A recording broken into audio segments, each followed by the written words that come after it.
Hello, everybody. Welcome back to Cocktails and Rocktails with me, your most notorious groupie, Allison Rouse, author of this little guy right here. Big guy, big guy. Just like how I like my men big. And these other ones right here where you get that, the books, the merchandise, everything down in that description. So go down, fiddle about, check it out, you guys. And thank you, as always, for everybody here just being so amazing. And I really got to give a special shout out to the 80s ladies that have all converged here and all the other groupies, Melody, the 70s ladies, the 90s ladies. I just love meeting and, comparing experiences, hearing about all of our different lives in the 80s. I've been so lucky to share experiences and to have laughter with some of the stuff that we find out about the same men that we have in common. So thank you guys so, so much for just being really badass, for making this amazing little rock and roll family. I truly appreciate you so much, more than life itself. And speaking of more than life itself, I remember, back in the day, ladies, when we were so young, like, we just would write in our journals about everything and anything. And, ooh, what's popping up? Is it Dusty? What's this one? I guess I'll... Okay, anyway. But so, and, my journal's probably not exactly the same as anybody else's, talking about prom, their first boyfriend, going to the game and making out with him under the bleachers, or having a fight with your friend. She stole my fucking favorite shirt, whatever. Definitely not the same as any other high school or other woman, So we're going to do a little reading out of one of my journals, maybe a couple of them today. And today we're going to finish off the Bud and Mary Michelada, because this is a very, very big thing. Kind of reminds me of Eric Carr. Yeah.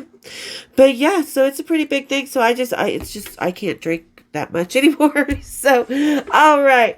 And we're just going to, like I said, have a little reading today. So everybody, kick up your feet. Let's have a little cocktails and rockatails and dive into the mind of a 20-something-year-old woman. Cheers, big ears. Okay, so where are we going to start off with? I have a few places marked. Okay, so this is October 26, 1993. My sister's machine played here last Thursday. They got here Wednesday night. I ran into Owen, their bass player, at the bar. He was glad to see me again. I was so happy to see him too. Oh, Owen from My Sister's Machine. I'll put a picture up. Oh, he lives in Seattle and is Jerry Cantrell's best friend. And we were friends on Facebook, but he hasn't been on Facebook for a while. I mean, I think he's just not that kind of guy. So, I don't know. Hot guy, tall, fucking drink of water. Sweet as fucking ever. Sweet as hell. Okay. We stayed the night at his hotel on Wednesday. Oh, yeah. I shot out of bed at 9:30 in the morning because I had to get my nails done. So I picked him up later and we went golfing and then up to Park City. Oh, I forgot about Park City. Oh, that's right. We went out to dinners. See, these are the days that I love with the guys, when they have a day off and you've just got a little extra time and you just want to be casual and like yourself. And this is why I always say, ladies, pull that rock star out of your head and get to know the man he is off stage, because that's right. We went up to Park City. I think we were going to do the Alpine Slide, but it was closed, and we just kind of wandered around Main Street, and it's beautiful in Main Street, Park City. So, and we went golfing and then up to Park City. Owen is a really great guy. He is one of the sweetest guys in the world. I can't wait to see him again. And when he was playing his guitar on stage, wow, that man is sexy. Ooh, sassy. All right, so what day is that? That's October 26th, 93. Ooh, November 9th, 1993. It was a busy year. Went to LA this weekend, had a great time, hung out with Lemmy Kilmister from Motorhead. He's the coolest fucking guy. I had a great time at his place. He's got a lot of really cool things. I mean, anyway, Kristen and I decided to move there by New Year's. I also got my belly pierced. Oh yeah, that's right. That's what Kristen and I. So I was already dancing at this point. And I just won my first round for the Miss World Topless, which actually was around December. I think it's going to be, it was November. So we had just taken this little side trip to LA. First went to the not the Rainbow, the Troubadour, and happened to walk in, run into Lemmy. She ran into Robin Crosby, turned him down. Thank goodness she did too, Kristen. Whew, because we all know how he passed. But so yeah, and I had been hanging out with Lemmy. We'd gone back to his place, threw up on his dick because because this is why, okay. Yeah, I said it. I said what you think I said. So this is the thing. While we were at the Troubadour, Lemmy had been plying me with tons of Long Island iced teas. And he kept, "Do you want to go in the bathroom, do a little bump?" I'm like, "No, that's not my thing." And he was cool about it. But we were at the Troubadour in the VIP area because we had already been hanging out with like the guys from Gotcha Balls too, except Udo Dirkschneider, the Troller, rock and roll. But anyway, so we had been hanging out with them in their opening band in Salt Lake City. It was Halloween. Krista and I had gone as fire as ice. And I just had ice. We'd bought these sheer body suits, like just pantyhose to go all the way up. And I had ice and a cape and my hair all done up and ice coming down here. And Krista was fire in the same way. So, and we told them, and we just made this plan to go out to LA. They're like, "Oh, we're going to be in LA." So we were all staying at the same hotel at the Riot House. And just the night we got it, the night after so that's where they were playing. So we just went there, and Lemmy was plying me with I think in 2 hours, I had 4 Long Island iced teas. So I was junkety drunk. But Lemmy was so sweet because we were talking all night, and I really wanted to go to college for architecture, but I just suck at math. But I also love art history, and I got to study architecture with art history as well. So, because Florence and the Dome and La Familia Sagrada in Barcelona that just got finished. But so anyway, this trip to LA, so I went home with Lemmy and we were just watching a bunch of old war stuff and old architecture, America's castles, and he had tons and tons of videotapes at the time. Just between the couch and his TV was just on the floor or underneath the coffee table, because you walked into Lemmy's apartment. Right over here was the living room, the kitchen. There was a little wet bar over here. He had these brown plaid couches, and around was the living room. Straight in front of the door was the bathroom, and then there was his bedroom. And in his bedroom, there was he opened up there was a double closet, and he opened up the closet doors, and just a sea of white Cuban heels and a bunch of swords that he had bought, some of them from the Metropolitan Museum of Art, because he really just was a regalia collector and had shit tons of stuff. Not prejudiced, not into anything like that, but he just liked to collect stuff from different wars. And so we were messing around on the couch. And I was doing my thing. I'm pretty good at that. But after 4 Long Island iced teas, not a whole lot to eat, and him holding my head down. Don't ever hold a fucking people's head down. It just happened. And he didn't care. I still stayed the night. We still went out a few times. He just cleaned himself up, gave me a toothbrush, cooked me spaghetti at 4 o'clock in the morning. Which is pretty much just noodles and ragu. So yeah, that was when this happened. Anyway, Kristen and I, we thought we were going to move there, but no. And Kristen got sick all over herself in a cab. Oh, that's right. Oh my God, it was hilarious. We both puked on that trip. That's right. We were so drunk a couple times. Oh, Lemmy. I don't know if I'll ever call him again, though. Maybe I'll call him again, because he did give me his card with his number. When I had my storage unit broken into when I just came back to Salt Lake in 2016. One of the things they stole was a container that had 3 of my phone books, and it had Lemmy's and Vinny's cards and numbers and all the record company, all the rock star numbers that I had. It's okay, they're in my phone now. So yeah, but I did. I wasn't sure if I was going to see, but I hung out with him a couple other times when he came to Salt Lake or in Vegas, but Lemmy was just fucking cool as hell. Just one of he was who he was. And then after John died, Cy had no clue. Cy just knew I hung out with John and probably a couple other musicians from the same label as The Who, right? Or same management as The Who, because I did. Judas Priest, for starters. But anyway, so when after John had passed and the news had just come out, the coroner's report was just released with my phone number and name and information and everything, my unlisted phone number. I had gone down to LA to get away from everybody in the in Las Vegas. And I had escaped, and somebody told me I was in LA. But anyway, so one of the first places Cy and I went, because he picked me up at the Burbank airport, and I got in Cy's big blue Suburban. It was turquoise bluish, really kind of blue. And I jumped in and he's like, "How you doing, love?" I'm like, "I need a drink this fucking big." He's like, "I bought a joint that big." And I was like, "Okay, cool." And so we went to his house. I got freshened up and we went to the Rainbow.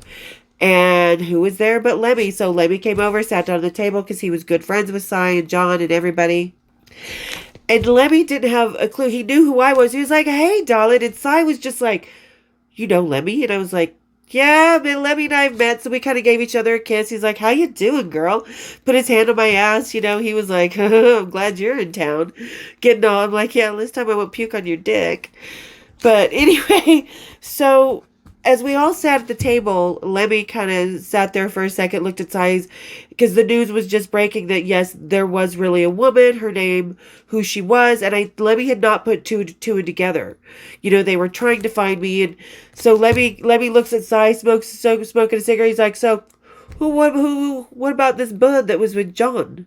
He's like, "What a way to go," with a smile on his face. And I'm just looking over at Cy, kind of kicking him under the table, going, "If you only knew, Lamb." Well, he did find out a little bit later, that about 20 minutes later, that it was me that was with John. And so Lemmy was just like, "Way to go, girl." He's like, "What a way to go." He's like, "So you want to come over and try and kill me tonight?" No. I did, though. I didn't kill him. But I went over. So I was just like, I went back to Size the next morning. He's like, "Young lady," he's like, "you got some explaining to do." I'm like, "Do I really need explaining, though?" I'm like, just because we don't talk about other rock stars when we're hanging out with our rock star of the moment, doesn't mean they don't happen. It's just like they don't talk about groupies, but those happen. All right.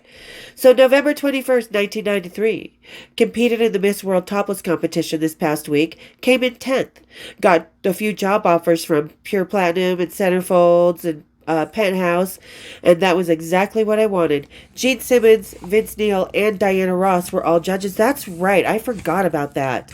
I remember Vince Neil being there. And Lemmy was there too, and Lemmy and I hung out again because it was right after LA. So I totally forgot about that. Hung with Lemmy most of the time. Surprised. I didn't think I would hang out with him again, but at the same time, I was scared to call him, really. So I wondered what he would do, and now I found out. He came to Vegas and watched me dance. So yeah, I forgot about that. Gene Simmons, Vince Neil, and we were on pay-per-view. We became the Enter the Night show at the Stardust Hotel, which was one of the biggest shows at the time. So yeah, that was kind of... I totally forgot about that. Okay, let me look for something else here. Hold on. Okay, so this is November 8th of 92. So about a year before. Dream Theater was at Rafters on Friday night. Met a really nice guy named Raimi.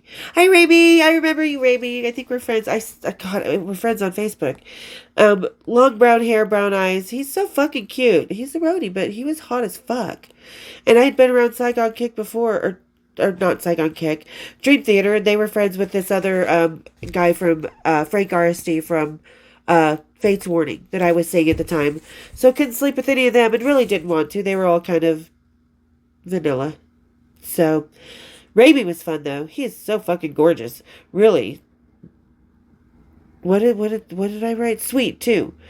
We'll be seeing him next time he comes into town. Oh yeah. I'll hang out with him again. Well, been back 1 week from San Francisco. Had a great time. The Exotica Erotica Ball was a blast. Oh, yeah! That's right. Went to the Exotica Erotica Ball. If I can find the pictures, I'll put some up here. But yeah, the Exotica... In fact, I know I can find them. But so I went there with Krista, who was my old roommate that we hung out with. Pop Will Eat Itself and... a lot of other bands with, but she was with this guy Joel who we had met. He was working with Prong at the time, and she ended up marrying him briefly for a while. But anyway, so we went to San Francisco to hang out. This is one of the times that I also saw I believe that's one of the times I saw Digital Underground when Tupac was still around. But yeah, okay, so we were in San Francisco, had a blast. went to this exotic erotica ball. The exotic erotica ball used to be this New Year's Eve ball where people would just go naked, dress up. The first strip club I worked at, the owner dressed up as a big old punani. Yup, he sure did. His face was the clit. It was hilarious. So that's what we were in San Francisco. We went to the exotic erotic ball. I dressed up as a Marie Antoinette. I had this cut-off wedding dress that had no but a train. So I just had stockings and, stuff. And it was fun. So it was a blast. And the ball was a blast. Jeff Ahmet from Pearl Jam was there. Oh, that's right. I was hanging out with him for a while. Jeffrey Wallach, who was a tour manager that I knew and I was just friends with, was being an ass. He fucking told us that Saigon Kick and Flame was sold out and that Saigon Kick was canceled. But they did play. Oh, but maybe this is before she met Joel, I think. But they did play, and so we didn't get to see Randy Garber. So now Randy is mad at us, but at least he got over it. And Randy was another friend who was a tour manager, or that I was just a roadie that I was just really good friends with. And he was working for Saigon Kick and Flame. And oddly enough, I'd sleep with the bass player Flame next New Year's Eve. Because he was a good friend of Kristen's ex-husband. Not Kristen, Krista. Okay, anyway. So, but at least he got over it. That still makes me mad, though, that Jeffrey Wallach did that. But he still had the audacity to take me and Krista to the Babylon AD show. Yeah, thanks, Jeffrey. Derek's eyes flew out of his head when he saw me and Kristen. Oh, that's right. We had hung out with Babylon AD. Krista and I had hung out with Babylon AD before we went to San Francisco for the Exotica Erotica Ball. So that was, it was the Halloween one, not the New Year's Eve one. But, so, yeah, we had gone to the Exotic Erotica Ball, and I forgot we had been hanging out with Babylon AD at Rafters. There was a small band from San Francisco, and they were just a blast. They were really fun, but they did not expect to see us, and that's what Jeffrey did. He kind of like bombarded the guys with us and put us, he was like, go to the front row. He wanted to fuck with them and used us in the process. And it's like, Jeff, no, don't be using us to get back at, Anyway. But then when he told Rob got real excited for a minute, then realized that his girlfriend was there too. Oppa! So that was fun. But anyway, still haven't heard from Frank Arsty. Who knows if I will see him again. There's a few months wasted. Maybe. Hope not. Missed out on Testament Friday night. Bummer. Good thing too, because I met Raimi. He is fine. Oh yeah, Krista and I saw him walk across the room. We both dropped our jaws to the floor. But we got together and he wants to see me when he comes back to Salt Lake after Japan. I hope so. I had fun with Raimi. In and out of bed. Easy Rider and Harleys. This guy is great. Talk to you later. It spelled Raimi. Oh, November 22nd, 1992. Talked to Frank the other day. Hope I didn't mess things up, since he knows Dream Theater. That includes Raimi. Ruh-roh. Oopsie. But what is there to really mess up? Nothing. Joel, Krista's boyfriend, will be here tomorrow night. This should be fun. Not much else going on. Megadeth and Suicidal will be here this weekend. Yay! Hopefully we'll be able to get Krista away from Joel. I hope that Dean here won't be with them. I don't want to hear anything. Not one word about Bruce Gasper. Since Dean ran into Bruce and I in Anaheim. Oh, that's right. Bruce Gasper was this another roadie that I went to Disneyland with. We were hanging out on the road. Who was he working for? Because I remember seeing Zach at the show. That's all I remember. Zach Wilde and Barbara. And this is when Zach was seeing my friend Marie. And Barbara was pregnant with their first kid. So it was that long ago. But I still wonder what happened to Bruce. Why did he just disappeared from my life like that? He was such a dick. If he comes back to Salt Lake City, I'll go punch him. But, whatever. Alright, whatever. I guess that's... Let me... Ooh, November 29th, 1992. Today is Megadeth and Suicidal. Ricky is supposed to be there as well. And by Ricky, I mean Ricky Rockman. I'm so excited. It's going to be a fun day. Yay, a concert, band, guys, roadies. I hope Dean Mitchell isn't there. But you never know. He may have talked to Bruce. But this is going to be just me and Amy. Who's Amy? Oh, Oh, that's right, cousin Amy. I hope Krista doesn't get pissed, but I can't, and I won't miss this one. See ya. Because Krista couldn't go, and sometimes people got pissed off if Danny and I or anybody or cousin Amy or whoever. She was a friend, but yeah, if we went by ourselves, people would get pissed. I don't fucking care. I don't care at all. November 22nd, 92. Oh yeah, Thanksgiving. Krista was really sick and saw someone when she was passed out. Oh, I don't even give a fuck. Krista saw a lot of people. She was on drugs. That's why. What is this? Oh, okay, this is November 29th of 1992. Well, what can I say about last night? It was a blast. Where do I start? The mall. Oh, that's right, I remember this one. The mall. Danny and I saw Nick, the drummer of Megadeth, as we were coming down the escalator in the mall downtown, and shoved people down the stairs until we got to the bottom. What? Oh, wait, what? Danny and I saw Nick as we were coming down the escalator, and he shoved people down the stairs until we got to the bottom. We lost him and went to get Danny some shoelaces. Then who do we see? Dave Ellefson Jr. and their production manager, and Marty and Nick. Their production manager looked really familiar, so Danny and I sat down and watched them eat, not being conspicuous at all. Anyway, they stared us down as we got up and followed us. Followed us so far as to run after us into the store, a Hallmark store. And this really happened. So Danny and I were downtown. We knew Megadeth was going to be in town. It was the day of the show. They weren't in town the night before. She had broken some laces on her boots, so we went to the mall, which was connected to the Marriott downtown, and got her some new shoelaces at a shoe store. And we just happened to be sitting down, and like we saw Nick Menza, and Nick was like, "Hey," and he's like, kind of, excuse me, pardon me, his way down the escalator. He kind of said hello, and he just went, he's, oh, I'm going to go meet the guys, blah, blah, blah, whatever.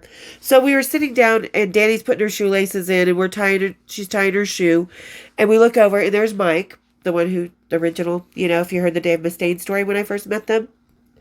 So they were all eating in the food court at this mall, and they were just kind of looking at us and staring at us, and Junior especially was Dave Ellison, that's his nickname. He was especially kind of like giving me this look. I'm like, why are you looking at me, dude? We're Dave Mustaine. So I'm usually with. So Danny and I got up and we walked into this Hallmark store, only to all of a sudden see production manager Mike, and he grabs me from behind. He's like, hey. He's like, I know you.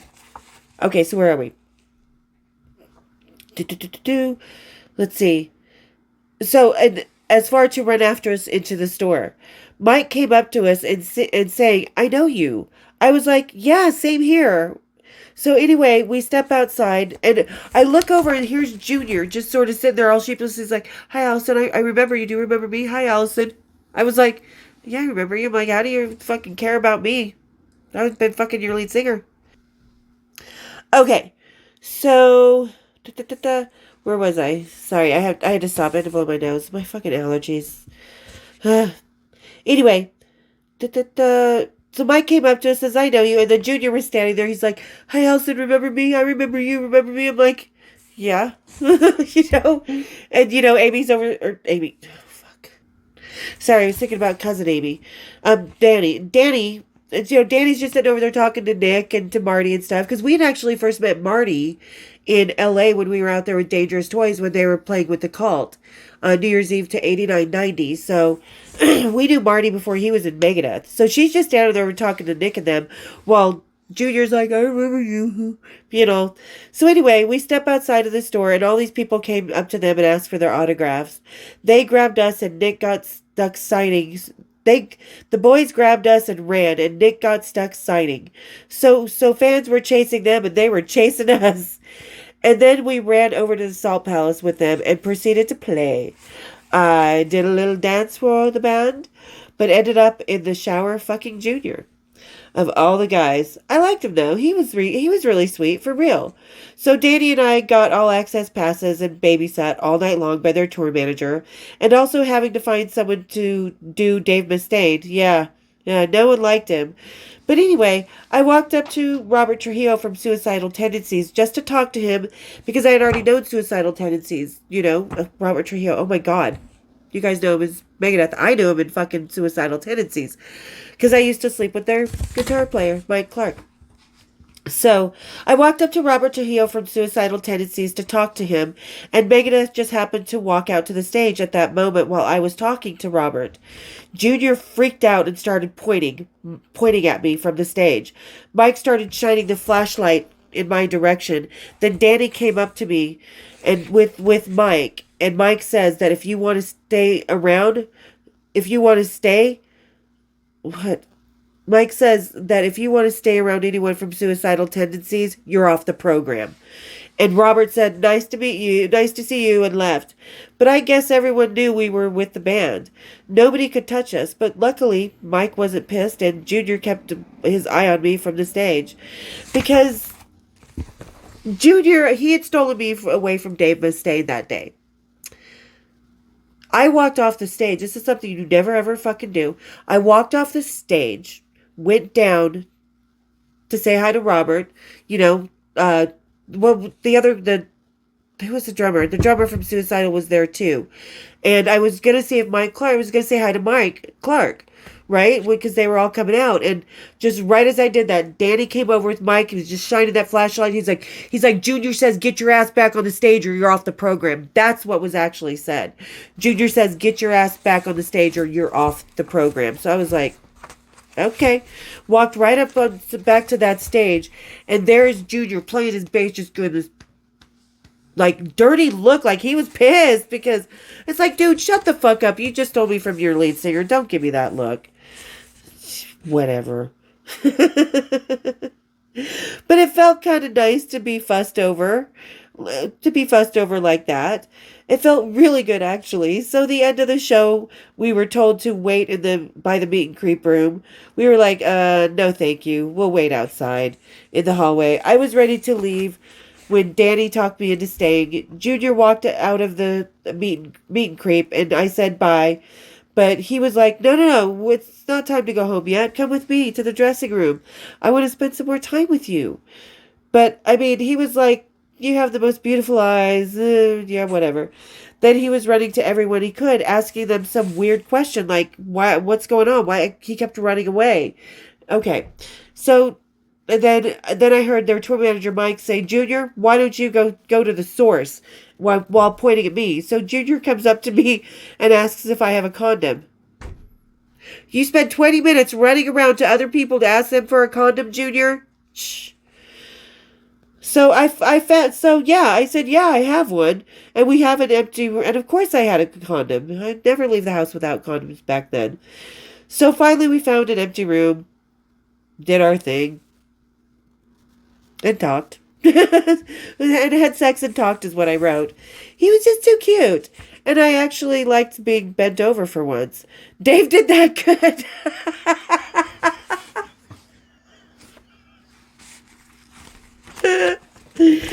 I was bent over his sink, looking at him from the mirror. Okay. Oh, the shit, I told you my diaries are not the same as anybody else's. Then we were done. We said goodbye, and next time. Great show. The only depressing thing is that Danny and I officially put Metallica... Oh, God. The only depressing thing is that Danny and I officially put Metallica on the back burner. It was so hard to drink the toast saying, hold on, to a Metallica band, and realizing Megadeth could very well be, and probably our new boys. They're showing all the signs, chasing us down in the mall. They remembered exactly who we all were, gave us and only us VIP all access passes, and treated us like queens.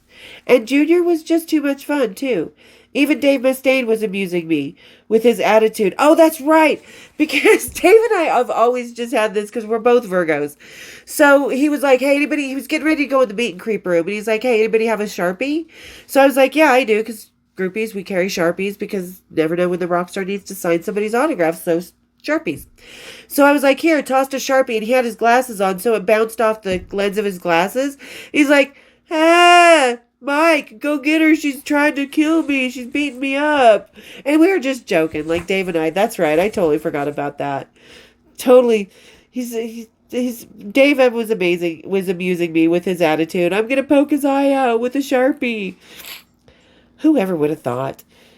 Here's to the new, knowing once James and Lars shrink back into their britches, they'll come back to us. Oh my god, the shit that I write. Here's to the new boys, knowing once James and Lars shrink back into their britches, because we thought they were getting a little too big for their britches. That's why we walked away. We were fucking over it. And here it is. In my fucking... There it is. Okay. But in the meantime, here's to the Lion, the Witch, and the Wardrobe, or the Labyrinth. Later. As Dave Ellefson put it, who'd ever thought I'd meet such a pretty girl in the mall and she wasn't wearing any panties? Just for you, Dave.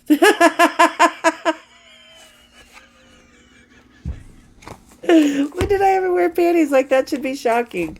All right, there you go. There's my babble from the 90s in my journal. But it's kind of crazy. Like, the things I write in my book, is exactly how I was feeling then and now, you know? Like, with Metallica, just all this stuff that I'm writing in here. And I didn't really use my journals that much to write my book. I looked at my backstage passes and just started writing, you know? So it's crazy to read that now, especially about... this is while Danny and I were kind of going through the motions of walking away from Metallica because they were just becoming everything that we didn't like about it. And here I am thinking one day one day their heads will shrink. They'll get their heads out of the cloud. Boy, that never happened, did it? So, all right, you guys. Ladies, other groupies, tell me down in the comments some of the silly stuff that you find in your journals from back then. Because like I said, boy, that was just really different than... I was, 22, 23 around then? Yeah, about then. So, hope you guys enjoyed climbing into the deep recesses of my fucked up brain. It's not fucked up. It just lives in its world all its own. So, but thank you so much to everybody who sat through my reading, getting into my brain today, going back in time with me and my journals. Totally appreciate everybody who's here, who's just hanging out, having a good time. I absolutely am so lucky to have such an amazing family, to have, family here that we've built, to know so many people, all the guys, all the girls, everybody in between. I just am so thankful and so lucky that we've created this rock and roll space for us all. Love it. So, and for those of you just hanging about, seriously, become part of the family. Hit the subscribe, share about, let's grow the family, and hit my bells because you want to know when I'm coming back on Cocktails and Rocktails, because you never know what the fuck I'm going to say. Apparently neither did I. Oh my God. All right, everybody, we will see you next time. Cheers, big ears.